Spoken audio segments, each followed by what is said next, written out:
I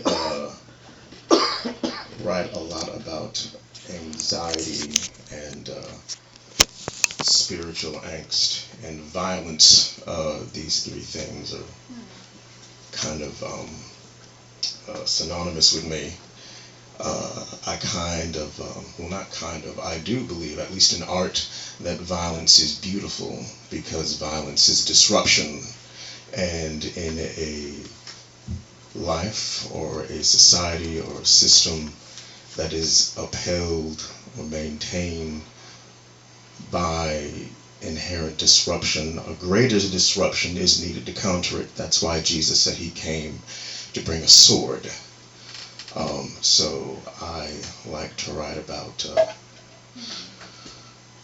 people getting killed violently and laughing about it. Okay.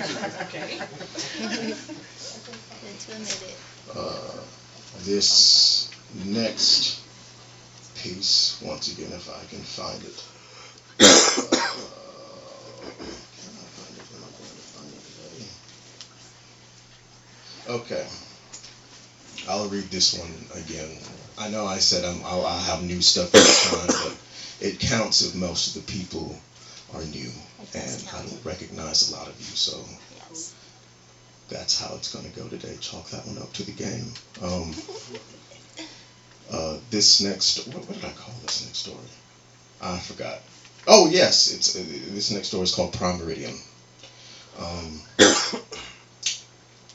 The lumps came easy, and the sword did too, quick and red. Murphy woke minutes later with slow muscles and his throat and stomach slick. He crept eyelids apart and wiggled slothfully and let his jaw melt into a weird, weary grin, his whole ribcage sore and stuffed with pride that he could take his ass whooping like a man. Hardy didn't care for that. He said, "Get up!" Instead of laughing from the depths of his bowels, Murphy elected to catch his breath, stretch out, painful as it was, and carefully cup the back of his head. Hardy stomped his ribs and said, "Get up!" again. Murphy spit, except it came out as several coughs and slithered to his knees. "Now, do you know why you got this?" "On account of the extensive generosity of your lovely mother last night, I would be inclined to assume." Hardy crouched and stomped Murphy's neck with curved knuckles and stomped at his ribs in one unending move. Murphy lay flat and said, "Well, of course, you would not have known about that, but I'm sure you would be happy to send her my humble gratitude nonetheless." Hardy gobbled up a chuckle and a punch and wagged his finger. "You have overstepped your bounds, Mr. Murphy, and you'll reap it yet if there's a God in heaven." "If God is in heaven, brother, I reckon we'll both reap." Hardy sighed, a sigh so heavy Murphy felt it as hard as every blow. "You have till Tuesday to make your peace, and that's Tuesday morning, else this won't end here." Murphy didn't see him walk away, and he wished he hadn't waited to laugh till then. This was Thursday. Murphy didn't lament his negligible aptitude at spades until Saturday. "Maybe I ought to learn to just play better," he had grunted to Richmond behind the Red Slade Club. Lamented, not regretted. Richmond licked at his silver tooth and said, "Cheating took you this far." And Murphy smiled because he was right. Cheating also got Smithy Carter shot 2 nights at St. James on the way to the morgue. Brigham Carter was not the forgiving kind, and neither was Quick Kenham, Casper the Ghost, or Arlen Davis, who ran the crap games.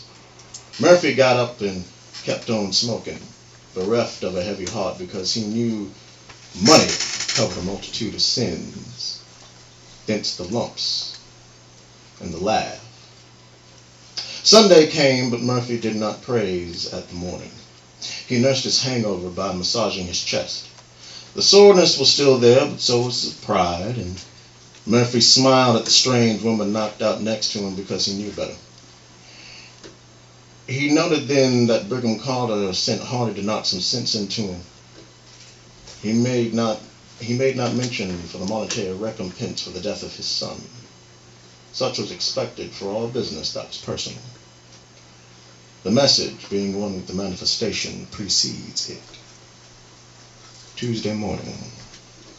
Hardy pounded at Murphy's door, whilst Murphy, clad like Gawain's armor in a shark-skin suit, blew a gale of rare smoke into Arlen Davis's face at his crack table, and slammed 15 stacks times 2, batting an eye as if his own personal eschaton wasn't waiting at the house.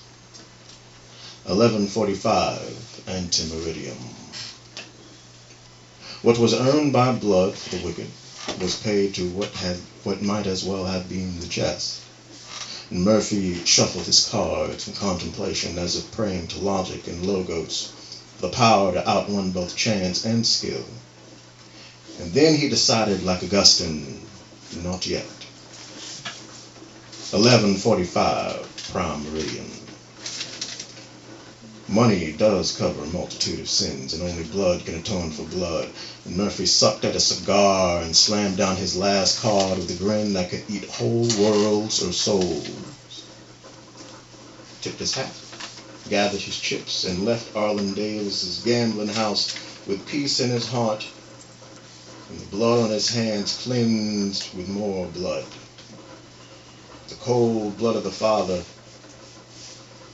set free from colder veins by greedy bullets, by way of labyrinthine game theory, atoning for more or less innocent blood of the Son.